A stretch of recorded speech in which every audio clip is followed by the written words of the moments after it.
नमस्कार प्यारे बच्चों, तो कैसे हैं आप सभी लोग। तो आप हमें सबसे पहले यह बताइए कि आप समीकरण बनाने का प्रतिस्थापन विधि और तुलनात्मक विधि एकदम बढ़िया से सीख चुके हैं। तो आइए आज हम लोग लुप्तीकरण विधि और वज्र गुणन विधि सीखते हैं और आखिरी में एक और वीडियो लाएंगे जिसमें हम लोग अनुपात निर्णयकरण विधि भी सीखेंगे। लेकिन आज हम लोग जो है लुप्तीकरण विधि सीखेंगे, जिसे आप लोग विलोपन विधि कहते हैं, और वज्र गुणन विधि सीखेंगे। और हाँ, वज्र गुणन विधि जो है इसका सूत्र आपसे याद नहीं होता होगा, लेकिन यदि आप आज का यह वीडियो पूरा देखते हैं तो वज्र गुणन विधि का सूत्र आपको याद नहीं करना होगा। आप डायरेक्ट सूत्र लिख लेंगे और क्वेश्चन को हल भी कर लेंगे। तो आप वीडियो में बने रहिए अंत तक। एक कॉपी और सुंदर सा एक कलम लेके बैठिए और नोटबुक तैयार कीजिए और पूरा का पूरा वज्र गुणन विधि भी और लुप्तीकरण विधि भी सीख के जाइए। तो आइए शुरू करते हैं और सबसे पहले हम लोग देखते हैं वज्र गुणन विधि और उसके बाद देखेंगे हम लोग लुप्तीकरण विधि। आज जो हम लोग विधि पढ़ने वाले हैं वह विधि है वज्र गुणन विधि। और बहुत सारे बच्चों को यह विधि जो है यह बहुत ही ज्यादा डिफिकल्ट लगता है। तो आपको हम पहले ही बता देते हैं कि आपको बस वीडियो के अंत तक बने रहना है। और आज हम आपको वज्र गुणन विधि इस तरीका से बताने वाले हैं कि आपको जो इसका सूत्र याद करने में परेशानी हो रहा है तो आपको याद भी नहीं करना होगा सूत्र और ऑटोमेटिक याद हो जाएगा। ऐसा हम आपको ट्रिक बताने वाले हैं। और हाँ, 110% गारंटी है कि यदि आप इस वीडियो को पूरा देखते हैं, आखिरी तक देखना है, अंत तक देखते हैं, तो यह विधि आप यहां से सीख के ही जाएंगे। और यदि आपके एग्जाम में यह क्वेश्चन आ गया या कोई भी क्वेश्चन आ गया और वज्र गुणन विधि से समीकरण को हल करना होगा तो आप अपना 5 नंबर पक्का कर लेंगे। That's my challenge. बस आपको वीडियो के अंत तक बने रहना था। आइए आते हैं अब हम लोग क्वेश्चन पे।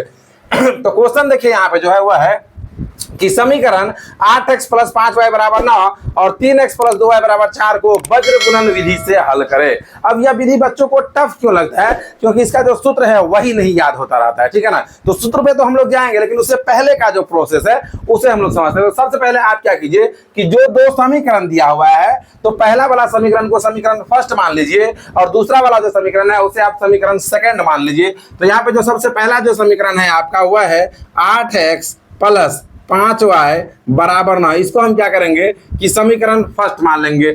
और जो दूसरा वाला समीकरण है उसको हम लोग समीकरण सेकंड मान लेंगे। तो ये है 3x + 2y = 4। इसे हम लोग समीकरण सेकंड मान लेंगे।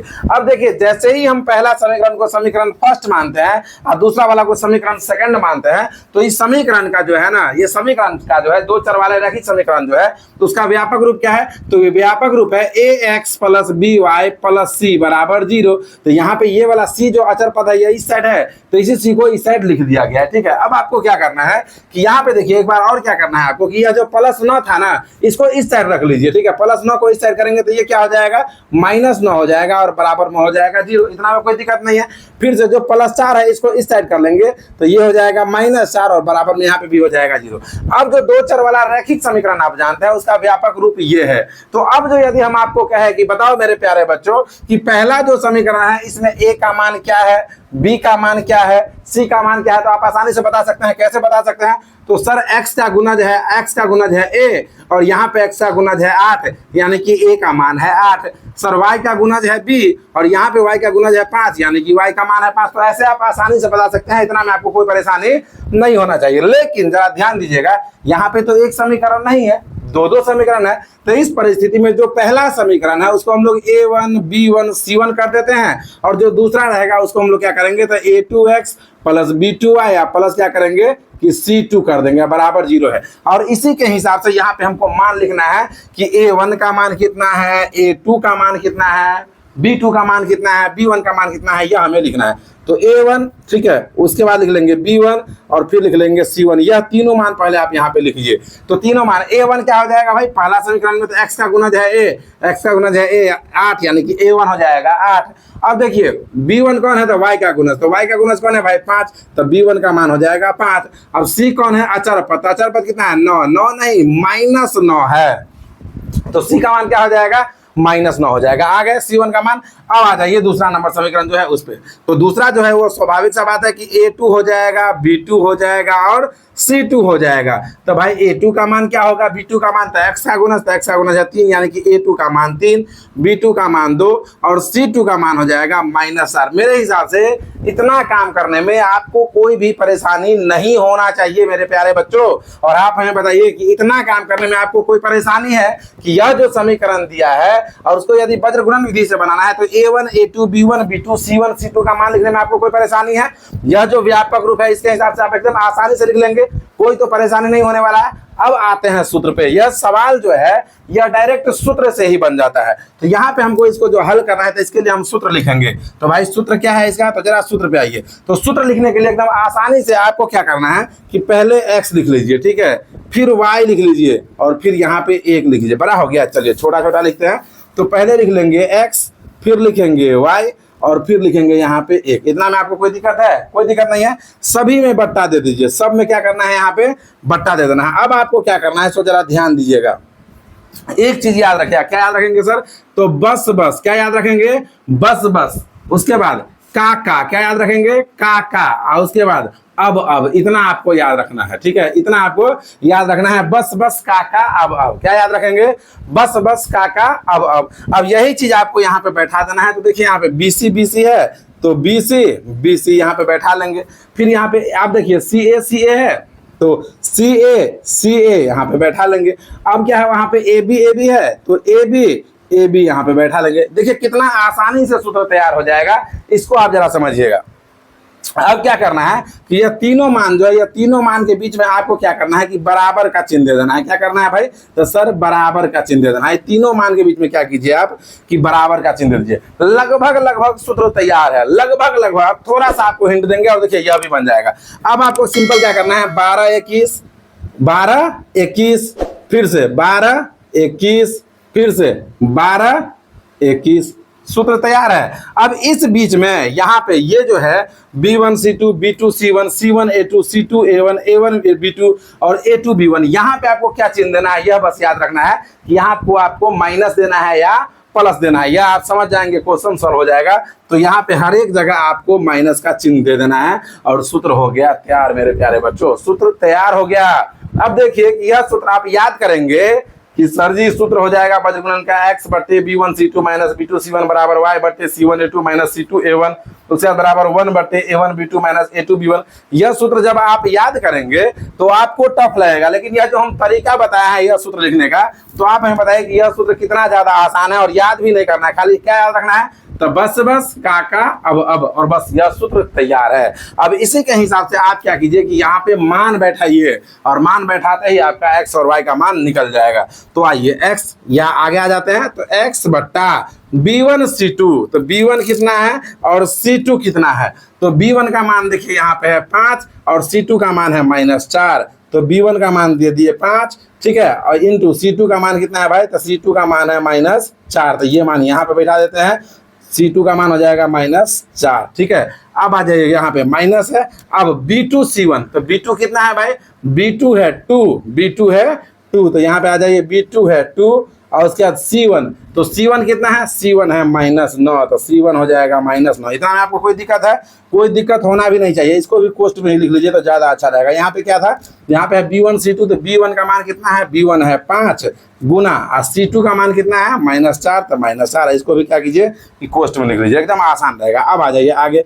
तो y बट्टे, अब यह क्या है? C1 A2, तो C1 का मान क्या है? -9 और A2 का मान है 3, तो -9 गुने 3, इसको कोष्ट में लिखिए। अब बीच में माइनस का चिन्ह है, यह सूत्र वाला, तो माइनस दीजिए। C2 A1, तो C2 है -4 और A1 है 8, तो C2 हो जाएगा -4 गुने A1 हो जाएगा 8। देखिए कितना आसानी से सवाल बन रहा है। उसके बाद 1 बट्टे यहाँ पे आ जाइए A1 B2 minus A2 B1, तो A1 कितना है? A1 है 8 और B2 है 2, तो ये हो जाएगा 8 गुना 2। इसको भी क्वेश्चन में कर लीजिए, कोई दिक्कत नहीं है।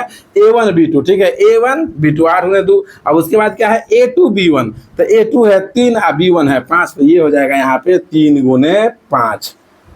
मान बैठा लिए, इतना में कोई परेशानी है? इतना काम हो जाएगा। अब अगला स्टेप आइए। अब क्या करना है हम लोगों को इसमें? तो अब देखिए यहाँ पे x बट्टा मल्टीप्लाई कीजिए, तो 5 चौका 20 प्लस गुने माइनस -20 हो जाएगा। फिर माइनस प्लस गुने माइनस 9 दूना 18 -18, अब माइनस गुने माइनस, एगो तो यहाँ वाला माइनस आएगा, एगो यहाँ वाला आएगा, 9 दूना 18 -18, और यहाँ पे भी माइनस है, तो माइनस गुने माइनस क्या हो जाएगा? प्लस हो जाएगा, तो यहाँ पे हो जाएगा +18। आगे बराबर में आ जाइए, तो क्या है? तो बराबर में देखिए यहाँ पे y बट्टा 9 तिया 27 -27, ठीक है, अब माइनस 8 चौका 32 माइनस गुने माइनस +32 हो जाएगा, ठीक है। अब आ जाइए अगला स्टेप पे। तो 1 बट्टा 8 दूना हो जाएगा 16 माइनस 3 पंचे हो जाएगा 15। इतना काम करने में आपको कोई परेशानी लग रहा है? कोई परेशानी नहीं है। अब आ जाइए अगला स्टेप पे और देखिए अगला स्टेप कैसे आता है हम लोग। तो यहाँ पे देखिए या का फिर से चिन्ह दे देते हैं। तो x बट्टा कितना हो जाएगा भाई? तो सर जी x बट्टा हो जाएगा -20 है प्लस 18 है तो हो जाएगा -2 बराबर y बट्टा कितना हो जाएगा? तो सर जी y बट्टा हो जाएगा -27 है प्लस 32 है तो हो जाएगा 5 बराबर ये कितना हो जाएगा? तो सर जी ये हो जाएगा 1/1। इतना में आपको कोई परेशानी है? कोई परेशानी नहीं है। अब देखिए तीनों एक दूसरा के बराबर है, तीनों एक दूसरा के बराबर है तो एक बार इसके बराबर में इसको रख लेंगे, एक बार इसके बराबर में इसको। x का भी मान निकल जाएगा और y का भी मान निकल जाएगा। तो x बट्टे -2 बराबर 1/1। एक बार इसको रख लिए और एक बार इसको रख लीजिए। y बट्टा 5 बराबर 1/1। क्यों रख सकते हैं भाई? क्योंकि तीनों एक दूसरा से बराबर है, तीनों एक दूसरा से बराबर है। तो देखिए यहाँ पे आप अब देखिए कि x का 1 से गुना करेंगे तो x से, -2 का 1 से गुना करेंगे तो -2। अब देखिए यहाँ पे कि y का 1 से गुना करेंगे तो y, या 5 का 1 से गुना करेंगे 5। तो x का मान आ गया -2 और y का मान आ गया 5। समीकरण बन के तैयार है। अब यह मान जो है जरा इसमें बैठा के देखिए कि यह सही है कि नहीं है। तो देखिए यहाँ पे -9 को सेट करेंगे तो बराबर में 9 हो जाएगा। ये दोनों का मल्टीप्लाई कीजिए तो x का मान है -2 तो 8 गुना 16 -16। अब 5 का 5 से गुना करेंगे तो 5 25 तो 25 से 16 जाएगा 9 बचेगा, 9 बचेगा ना। इसका मतलब है कि यह समीकरण सही है और इस तरह से बनाएंगे तो परीक्षा में आपको पूरे का पूरे 5 मार्क्स मिल जाएगा। तो मेरे प्यारे बच्चों अब आप हमें कमेंट करके बताइए कि इस वीडियो को पूरा देखने के बाद क्या आपको कभी सूत्र याद करना पड़ेगा वज्रगुणन विधि का?